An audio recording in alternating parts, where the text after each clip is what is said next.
Hey everyone, what's up? Welcome to the Lifeonaire Show. I'm your host, Jason Wojo, and on the Lifeonaire Show, we help people create lives and businesses they love, that they jump out of bed for, that they are so excited for, they just can't wait to get going.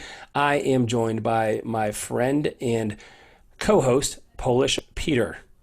Hey man, how's it going? I just jumped out of the bed today to get on this particular podcast because I'm really excited about this particular one right here. Yeah, I know, man. Me too. You know, we're in this podcast, we are talking about kind of what I think of is super important, which is focus, right? And this is a total cliche. I can't believe I'm going to use it, but you talk about sunshine giving you a sunburn until you put it through a magnifying glass and it can produce, something that can cut through, catch something on fire, or cut through metal.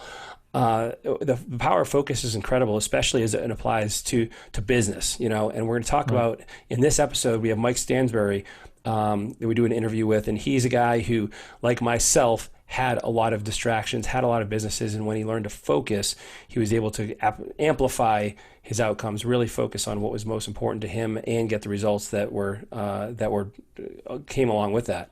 Yeah, one other thing that I want to point out for the listeners that are listening to it is, Mike Stansbury, talk about a fancy royalty name, so that's kind of cool. And the second thing is, for those of you that know me, know that I talk about squirrels a lot, right? He talks about shiny object syndrome and all that kind of stuff. That's a really good conversation because that focus is going to help you get to where you want to go. So listen to this episode and let's check it out. Apply it in your life. All right, let's go. Here we go. Hey, Mike, welcome to the Lifeonaire Show. Thanks for joining us. Hey, glad to be here, guys. Glad to be here. Well, it is our honor and pleasure, man. And I got to tell you, I'm really excited to have you on the show. And I've known you for years now, and have seen some pretty incredible things, and learned a lot from you as well. And so I'm very grateful for that. Tell people kind of what do you do for a living right now? What are you into? Well, I live in Memphis, Tennessee. Live in a little suburb, Bartlett, Tennessee, and I own a company called Mem Fixer Upper, and we are a wholesaling and rehabbing company. We do a little bit of coaching here in Memphis and Bartlett. I have a 50-50 partner. His name is Jameson Hendricks, and we have been really primarily wholesaling and fixing as a company since 2016-17, and we really enjoy what we do. We have a lot of fun what we do, but we really zero in and focus on helping people that are buying and holding and selling to some turnkey, some high volume turnkey guys here in town, properties that are in distressed condition. So what we are really good at is finding distressed homes and then dispositioning those. Is that you would do really well in Detroit, then, dude. Well, that's a fancy word. Disposition means selling. Is that exactly right? I want to make sure that's the PhD word for sell. I had it written down. I was like, let's. We're going to use this word. Absolutely. Now I know what you guys know each other. I got 5 more on a Post-it note, so you guys have to guess which ones they are as we go along. If they have more than 4 syllables each, that's a tip. Yeah. So this is a good thing that I'm on this podcast because Wojo is into big words. You're into big words. So I'll just start translating at the end. We have this bond here. This is awesome. Cool, man. And so, but I love that you said that you guys are good at this, because that's kind of where one of the things that we spoke about in advance that's been really accounts for a large degree of your success. And so back us up a little bit. Before, and gosh, how many years ago would it have been that you had several businesses, and then tell us what that looked like, and we'll get back to where we just discussed. But I want to hear where you came from. Sure. So one of the things I did, I've been a realtor, a licensed real estate agent since 2000, so almost 20 years.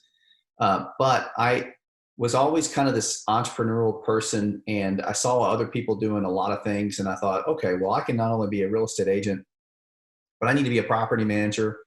And I was a property management company, and I was putting a roof on a property, and then a neighbor asked me one day, hey, could you put a roof on my property? I was like, yeah, sure, I can do that. And so I was, a property manager, contractor, real estate agent, and flipping houses. And I thought, man, this is this is great. And the only problem with that statement is I was doing a lot of stuff. I was working a lot of hours, but I was only doing things minimally. Like I was only okay. And I'd probably give myself a better grade on a curve, but I was only okay at those things.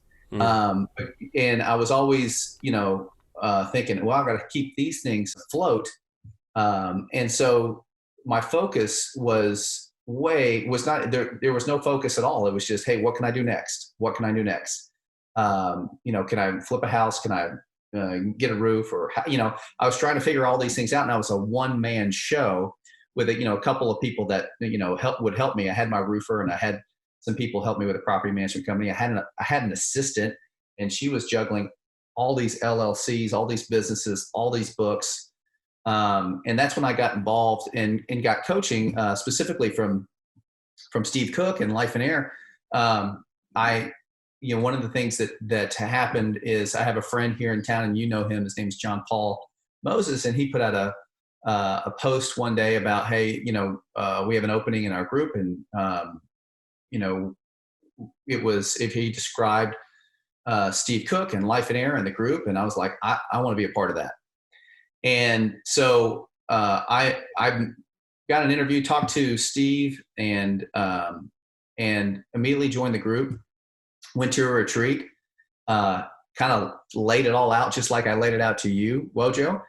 And immediately, I was hit in the face, like, bam, you're doing this wrong. It wasn't you're doing this wrong. It's like, hey, you're doing a lot of things. Which one do you want to do? And which one is most profitable? And I knew that in my head. I knew, well, whenever I flip a house, I make really good money. And that's easy and that's fun. And I like doing that, but I've got to do all this stuff because I got a family. I got 4 kids, and I got to make sure we got food on the table. And I was caught in that fog of, you just got to do stuff all the time. And that's how you make money. And so I was hit immediately with, hey, you need to drop all of that stuff and do that thing. And my reaction to that was, in my mind, was I was hearing him and I was doing this. I was like, man, I don't know what I'm getting into. This is totally you guys are insane. No way. Don't know what they're talking about. I mean, I've got to do all this stuff. And so there was an identity problem because all this stuff that I was doing was, I was proud. I was doing all this stuff. I'm really good at all this stuff. That's what I was thinking. And I needed to do all this stuff. I mean, they know I've got all these kids, and, I got all this debt and all this stuff. And so I didn't take action on anything that was said after that retreat. In fact, what I was thinking there was like, why did I get involved with this? But I continued down the path of thinking that I began to drop a little bit of my ego. I began to really look at what they were saying. What I was really faced with was they were right about, when I was flipping houses. I really loved that, and you could get really good at that. I thought when I got a house to flip, because I was doing it back then, I was just buying off the MLS, or I'd be lucky to get a couple deals every now and then. I wasn't marketing. I wasn't doing anything to attract deals to me other than just the bottom of the barrel stuff. But I was getting deals. And, they were saying, hey, if you get really good at that, you won't have to do any of this stuff. And so it took me a year and a half, Wojo, to really 86 all those LLCs, to just take those 3, take the property management company, take the brokerage company, take the contracting company, and then just say goodbye to them and really just start concentrating on flipping.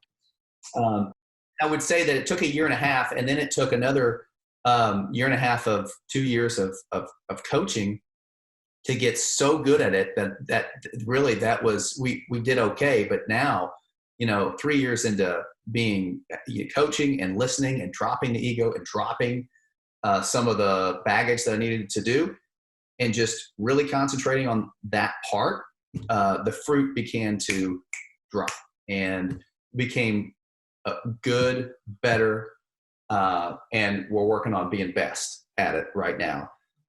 So that's kind of the Cliff Note version of what happened.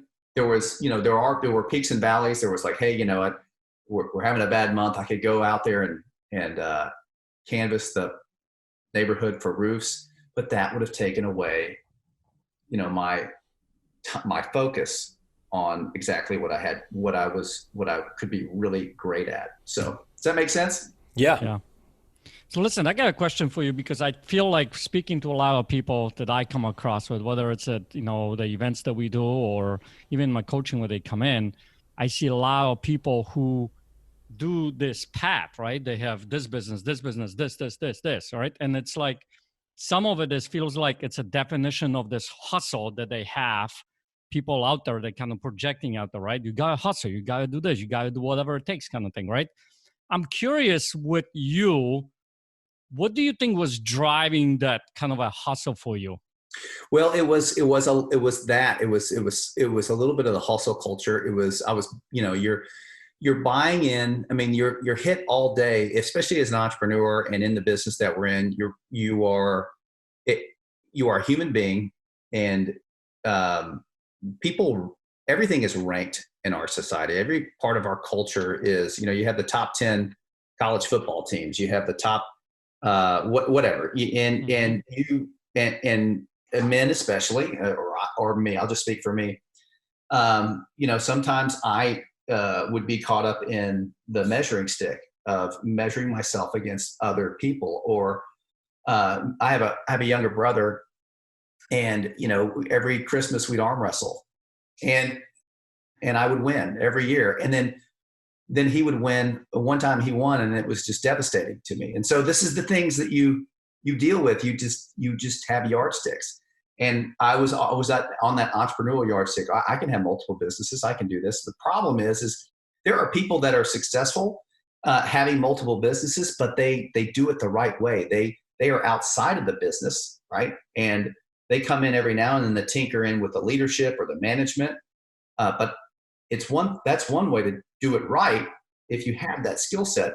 But if you're in the nucleus of that business all the time, if you're property manager Mike, if you're contractor Mike, flipper Mike, and real estate agent Mike, that's you. And so you have to, again, really do a deep dive and really contemplate and think, how is this really working?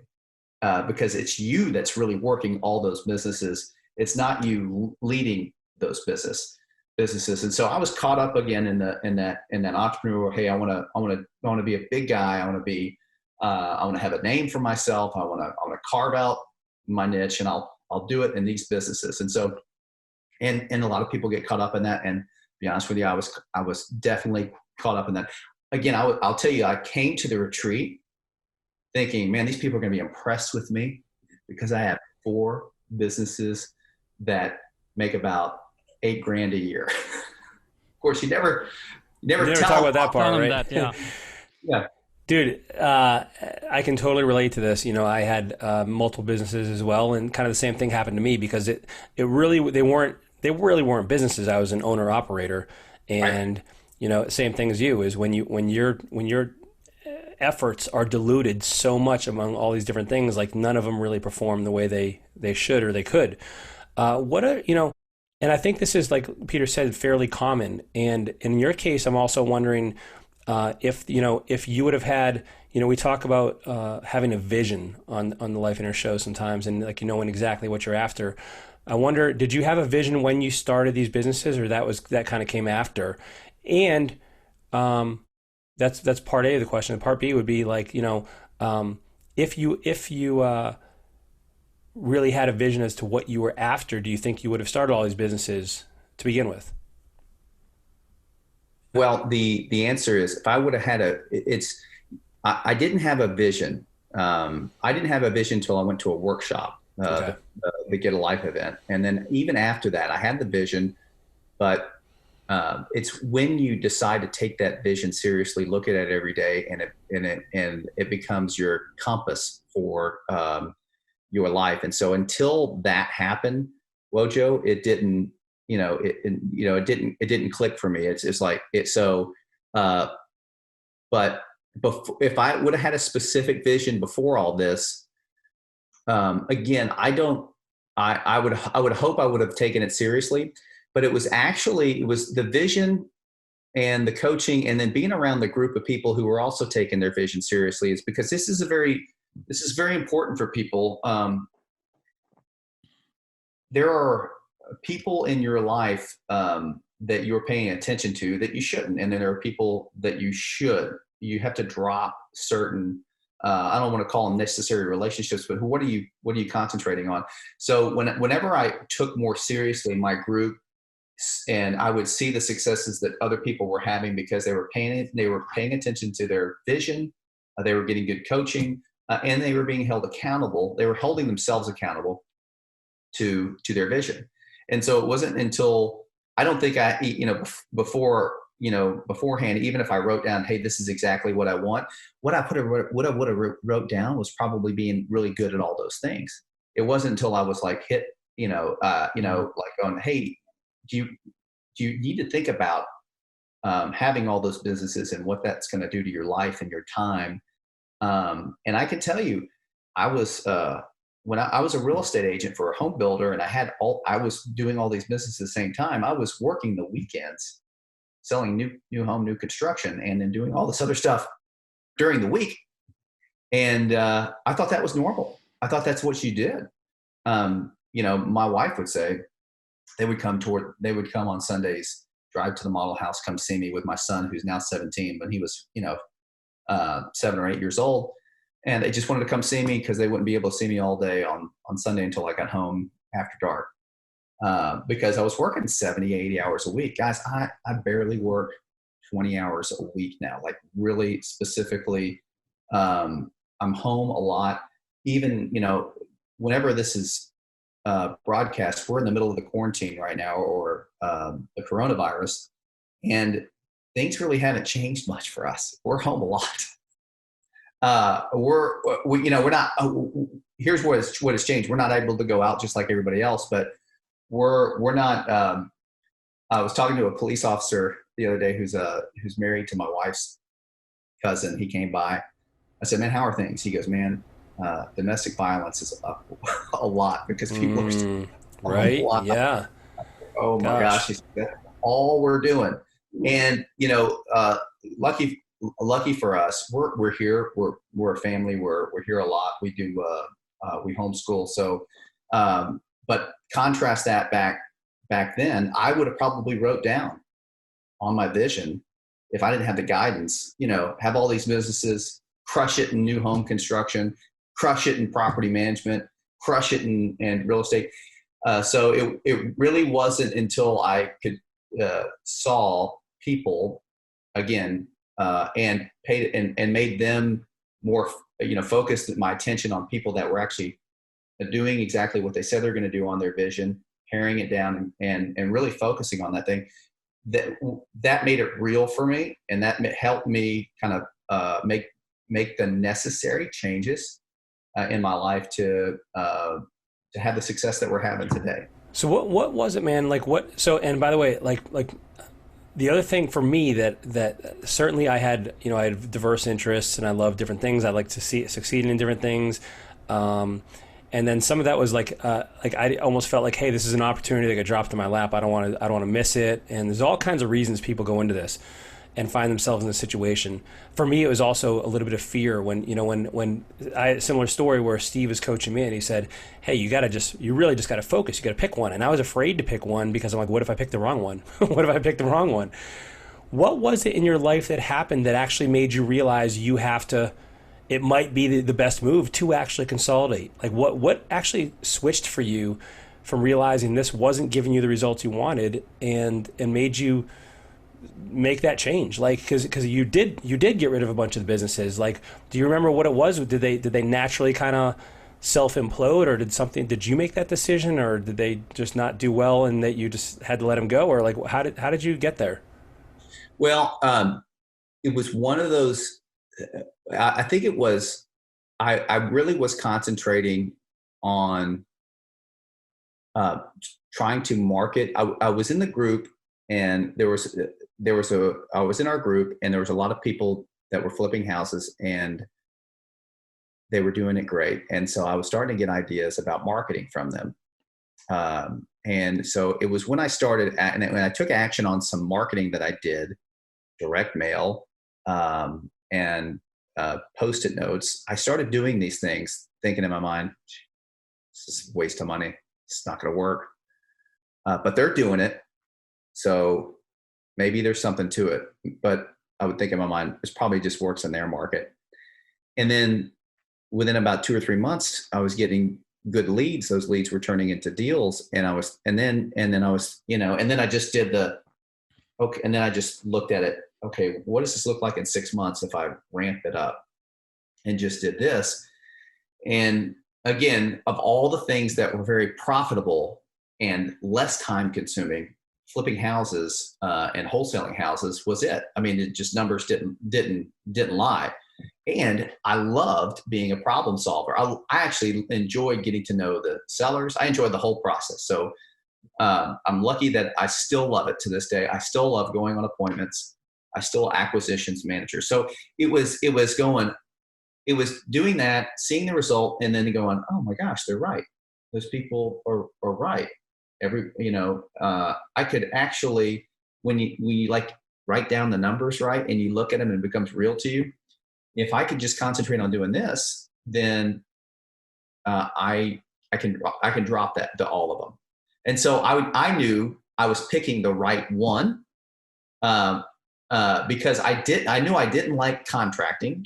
I just did it because, I could make $2 or $3 grand real easy, and I had a roofer. That was easy. And I didn't like property management at all. I hated collecting rents. I hated calling people, managing people's property. But I was making $2 or $3 grand a month at that time. And that was, I was paying the bills. And again, I was hanging on because I thought, okay, if I drop this, then that's $2 or $3 grand that's lost. I was just thinking about, had the wrong type of thinking. So it was like literally working it out. And then that would change. And then my vision would change. I dropped those businesses. I'd put it on, okay, I want to become really good at this. Now it's really great at this. Now we're doing really well in the Memphis market.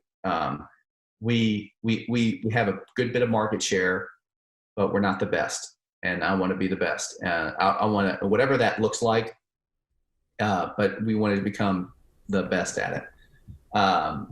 And so does that answer your question, Wojo? Because that's kind of where there wasn't a day, but it was just over time of, again, looking at, instead of, because things would drop in my lap too. Like even in this, there's some businesses that are thriving right now during this quarantine, and there's some shiny objects. There's always shiny objects. Well, I could do this during the quarantine and make a whole heck of a lot of money. But again, that would take the focus off exactly what we do really, really well. But that would happen to me a lot. I would hear somebody during our retreats, they're doing this. Oh, that sounds fun. That sounds profitable.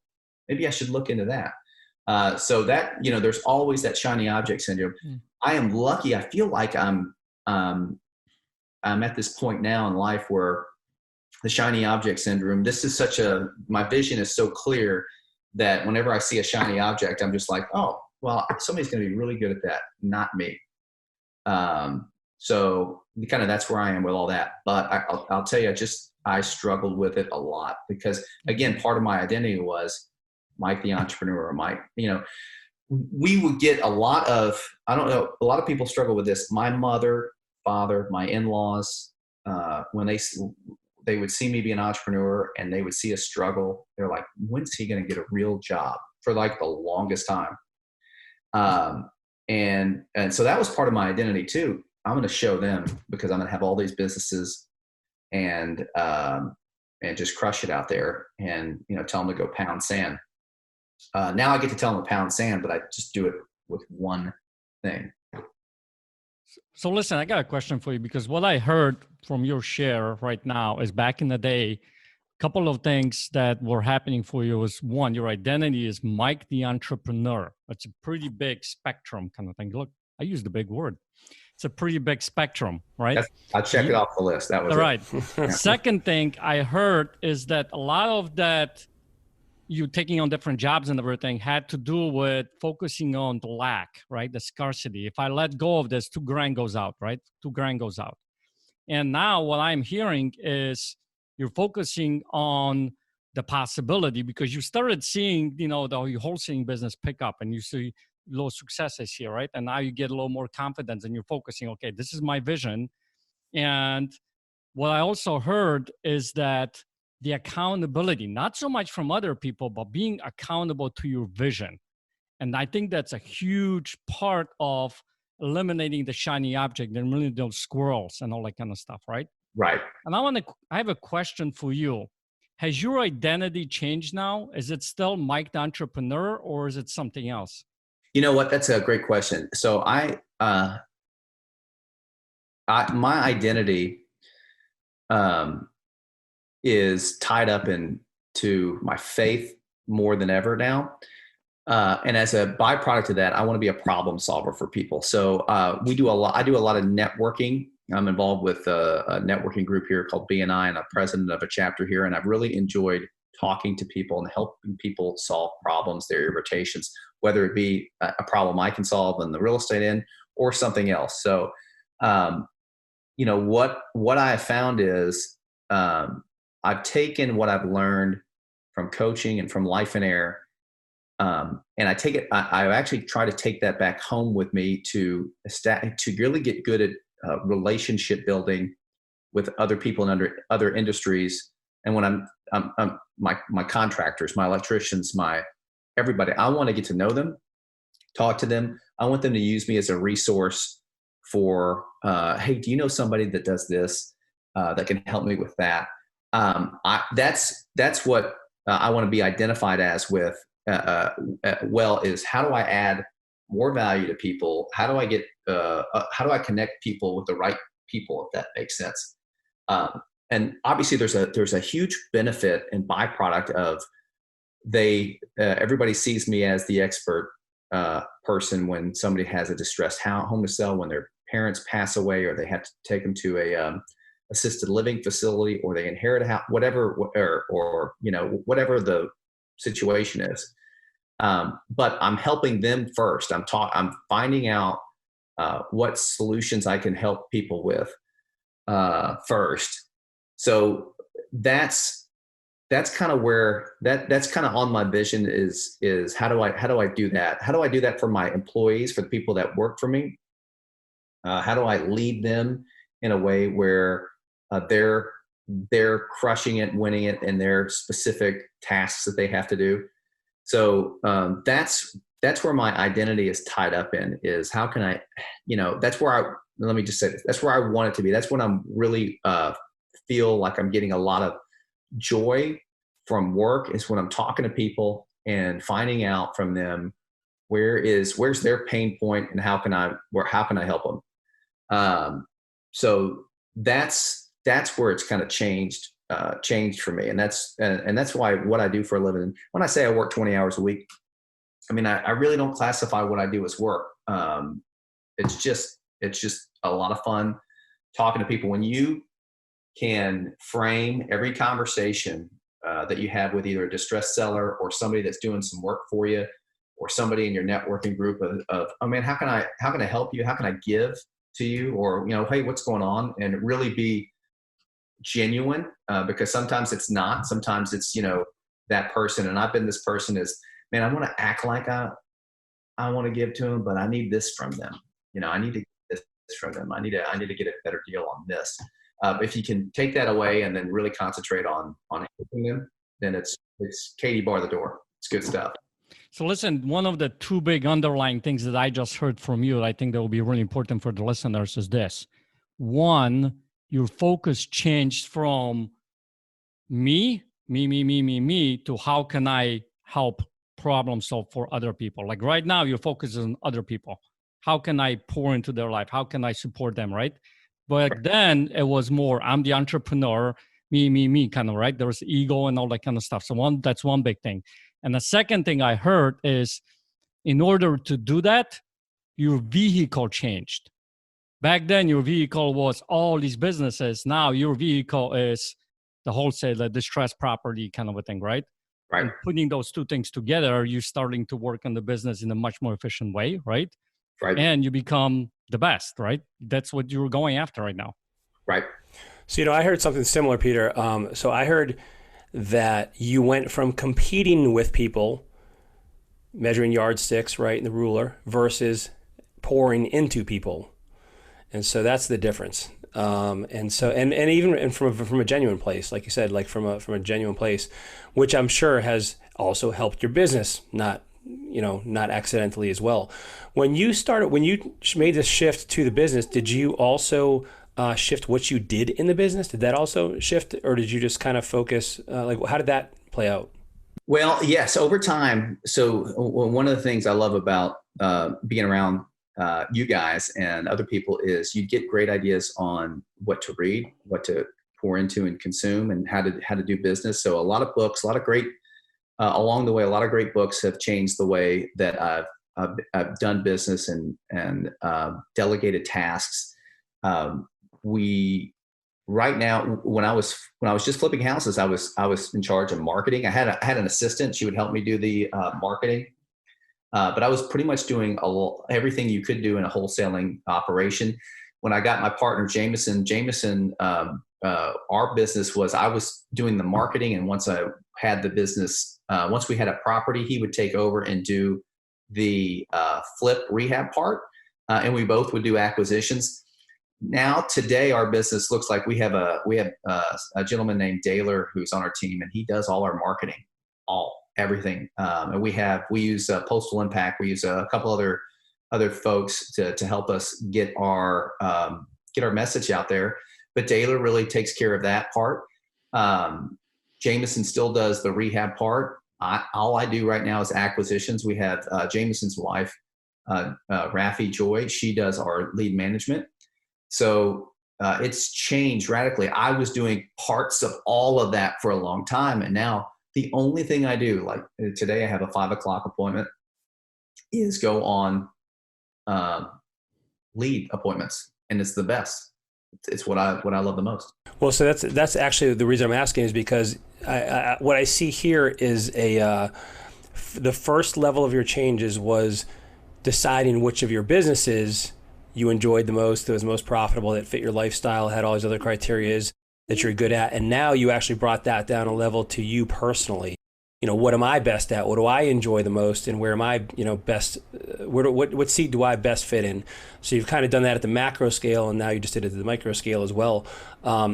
Is that something that came naturally to you? What was that process like? Was that tough? Or did you kind of know right off the bat where you wanted to focus? Or did you have to kind of, flounder a little bit or try different things? Because what I'm wondering is how are other people, what advice would you have for other people that are going through something similar, where at the start of their business, they're kind of doing everything, and then they kind of gotta, but even if they're in one business and they're doing everything, they're still an owner operator. They're still completely the nucleus of that business. And, they need to do the same thing you've done, which is kind of like, really compartmentalize and streamline your responsibilities. What was that like for you, and what advice do you have for other people?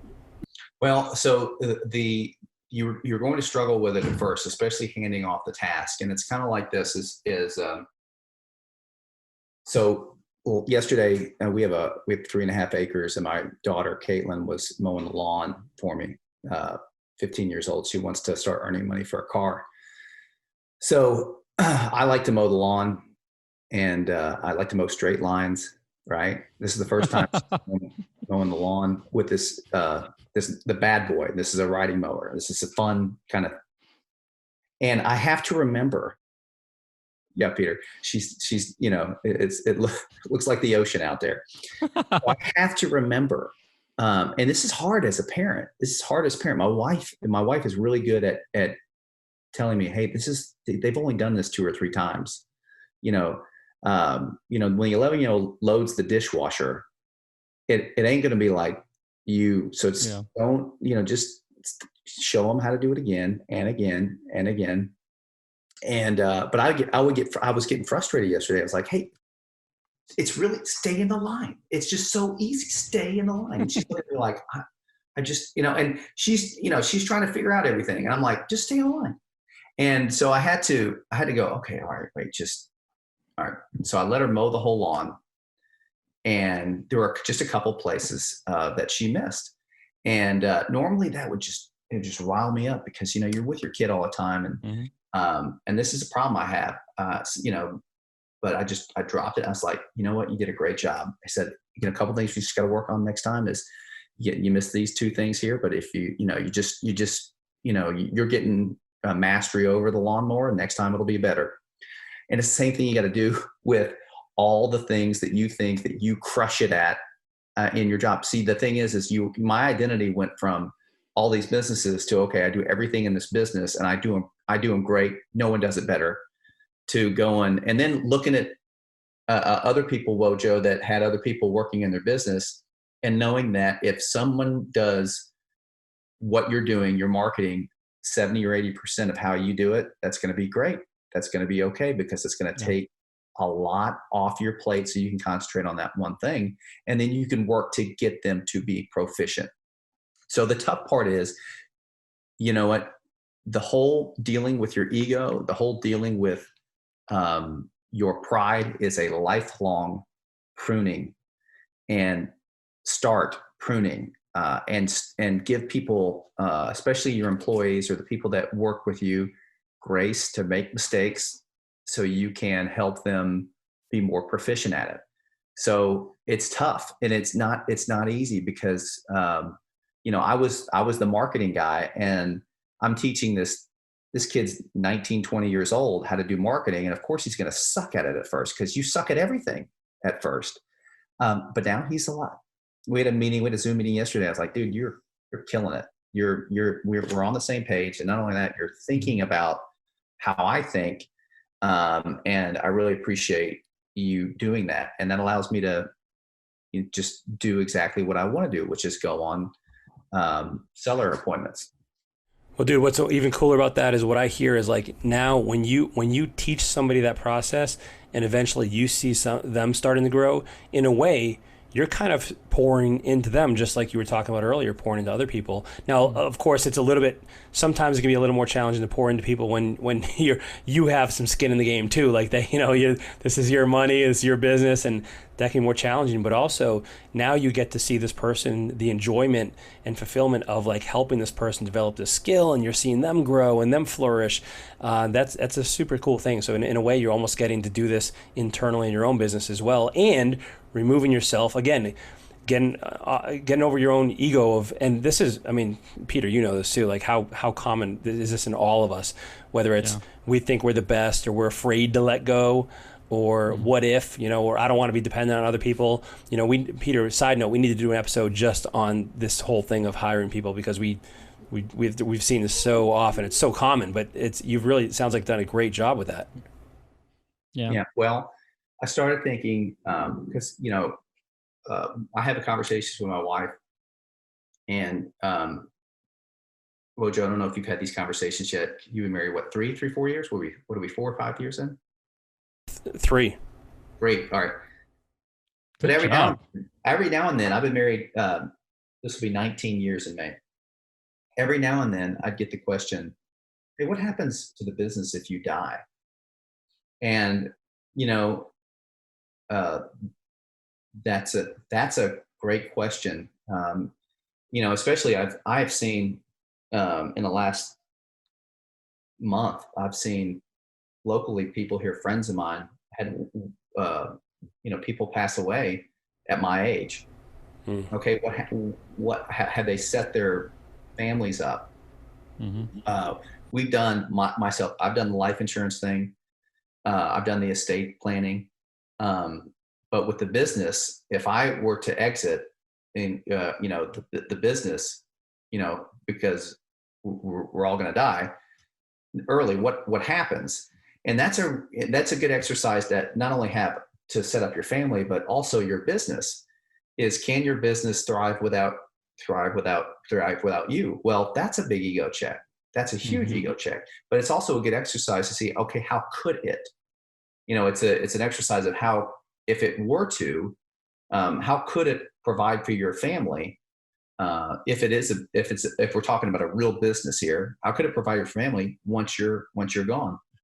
And I think that's a good exercise people need to do, not only specifically for their personal family lives, but for their business lives, because it allows you to ask you tough questions. And again, it forces you to drop the you as the variable, if that makes sense.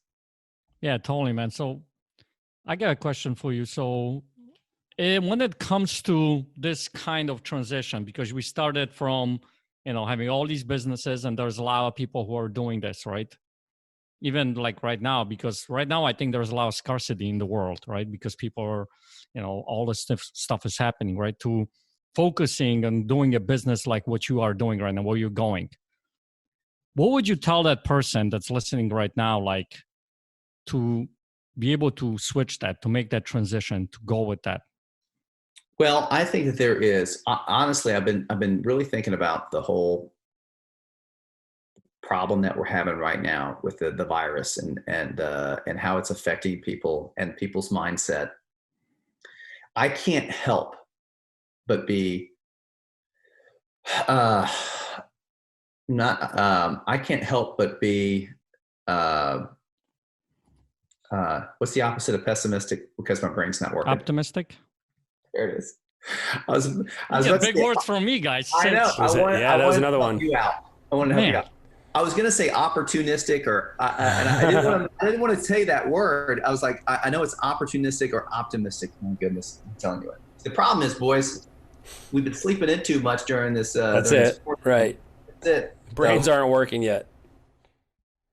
So honestly, I think what's going to happen is there's going to be a lot of pain. There's pain right now. There's the unemployment numbers are crazy. But not only that, is after we get past this, because we'll get past this, is there are some small businesses that are going to shutter their door. There are some small businesses that just can't, because they didn't make good choices on how they manage their money. They're not going to be able to survive this, which is going to create opportunity for people. So and I want to just talk about, like, hey, where we are in this moment, but the overall foundation kind of thinking that you need to have anyway is there are people that have businesses that have had market share for a long time that are going to just shutter their door, and that's going to create an opportunity for somebody, but only if they are focused on whatever that business is, and to solve that specific problem, and to go on the path of being really great at it. Not good, but really great at it. I'm talking to a person right now that is just like me and like Wojo. They are good at these 3 or 4 things, and it's part of their identity. And I know that they're listening to this and they are hearing it. But it's going to, the seed's planted, but it's going to take time for it to grow fruit. They're going to look back and hear and think about this message maybe a year or 2 years from now and go, man, I'm so glad I heard that then. Now it's starting to make sense, because they're going to have to drop. They're just going to take action on it. For that person, is shutter whatever business, whatever thing that you know 100% you don't like to do. It's not that profitable. You're just okay at it and good at it, and figure out.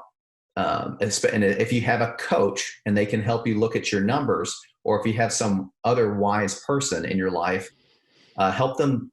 Let them help you find out what that is, what that one thing is that you can be great at, and then concentrate on doing that. And if you haven't found that yet, that's okay, because I think that in the next couple months, this being mid-April, there's going to be a lot of opportunity there for somebody to fill a void. in the marketplace for something to be really, really great at something, and just crush it in that industry and that part of the world that you live in. And so I would be very optimistic about what's going to happen post coronavirus. I would also, even if we weren't going through this, I would say the same thing. That the real estate market is in the flux right now. I'll just kind of take it back to my industry for those of you that are in real estate. People ask me all the time, how's the market? How are you guys doing? I don't care what the market's doing, because here's the truth. The truth is that there's always buyers and sellers. And if the market drops 10%, that just means I've got to buy properties 10% lower than I did before. And there are always buyers. And if the buyer pool gets smaller, that's fine. I'll just concentrate on that smaller pool of buyers if I got to wholesale them. And there's always retail buyers. There's always, even in 2008, there were still people buying houses. And so, so I've kind of picked an industry where it doesn't matter what the market does, unless we become a bunch of commies, which I hope we don't never do. I know, Peter, you came from a communist country, right? Yeah, I did. Yeah. Yeah. It wasn't fun. Trust me. I'm good with democracy. Yeah. Yeah. So I would say that, it doesn't. So when you're really, so here's the caveat: when you're really on the path to being great at something, it doesn't matter what the market does. You have a lot of reserves in here, and I'm pointing to myself and my brain and everything, to know that you have educated yourself, you have gotten really good advice, but not only you're taking actions on the things of being on the path to greatness in this industry, where you could be insulated from the market. So that's kind of where I would kind of talk to somebody about, if they were in my position, 10 years ago, 7 years ago, here's how to think through this whole process. Got it. Mike, listen, we really appreciate your time, and thanks for being on the show. Thank you, guys. Cool, man. What did you get out of that? Dude, it was amazing, because one of the things that I see for Mike, for instance, is this transition, right, that he went through. And one of the big takeaways I had from this is that it's possible for people to have that transition, because a lot of times people are like, that's just who I am. That's how I am, right? And if you just drop, like he said, drop the ego, or drop, all those different things, letting go of stuff, you can totally become the person that is going to be great at something. That's what he's striving for. And that's why he's doing so well right now. Man, there's a lot of lessons in this one that I took. I feel like I share a lot with Mike, as far as early on, I had like over a half dozen businesses. All of them were doing okay. None of them was crushing it. Mm-hmm. And for me, part of it was shiny object. I liked doing different things. I wanted to feel like I was busy all the time. I wanted to feel productive. I wanted to feel like a hot shot, like a superstar entrepreneur. But it wasn't until I went through a similar process of focusing, which for me, the focusing was a challenge more because of fear, because I was afraid of focus. I was afraid of focus because I figured, first of all, everybody's saying, like, when you focus, you get better results. But in my head, I'm like, well, what if I don't? Like, what if this? What if that? What if I do worse? What if I pick the wrong business to focus on? And so that was a struggle for me. And we can go through another episode of how I made that decision. But I really love how, another thing I heard from Mike was he took the focus off himself and about competing with other people to pouring into people. And that was also helping him. But I love also from the I'm kind of picturing like a funnel, where at the mouth of the funnel, he learned how to focus more on a specific niche of business, right? Because he had the different businesses, but then even that wasn't enough. And now he had narrowed it down to a single business, but now he still had to focus on his roles, his responsibilities, what he was going to do. And now it's kind of an evolution. And now he's even talking about, how do I remove myself completely so this business is autonomous and can provide for my family? So it's like a process, and I think it's probably a pretty natural process for most people to go through this from that level to where he's at today. Yeah, I mean, I love how he pour this thing out, and he shared it with us about the different things that he struggled with and how he went through, because I think a lot of people can relate to it. And by doing that, if you just apply this kind of stuff, right, guys, when you're listening to this episode, take a chance on that. If you have a lot of businesses, try it out. Pick one vehicle that you're doing, and you might be amazed on what you can accomplish in life. Dude, and yeah, I mean, and one other thing with that is he did say it took him a little bit of time. It didn't happen overnight. Took him, you know, he was in coaching for like a year and a half, and he did mention the importance of getting around other people that are going to help, and so that's super important as well. And kind of the lag time involved in making these decisions. Like you said, you mentioned you can do the actions right away, but it takes, you know, a little bit of time for the results. So yeah, awesome episode. Lots of nuggets. Go back and listen to it again if you missed anything there. So as we conclude, a few things. Number one, we would love to hear your review, your thoughts, your feedback, your comments. So you can review us wherever you're finding the podcast. Also, if you would like to join in the conversation, be more part of the Lifeonaire community, go over and download our free app. We have that as well. And so we'd love to see you over there to get to know you. And we also have a Lifeonaire quick start kit over there that you can start, you know, taking advantage of some of our free resources and things to get your vision started. We talked about vision in the episode as well. You can get that over there. What am I forgetting, man? Is that it? I think you're good, man. All right. Hey, everyone. That's it. It's a wrap. We'll see you next time.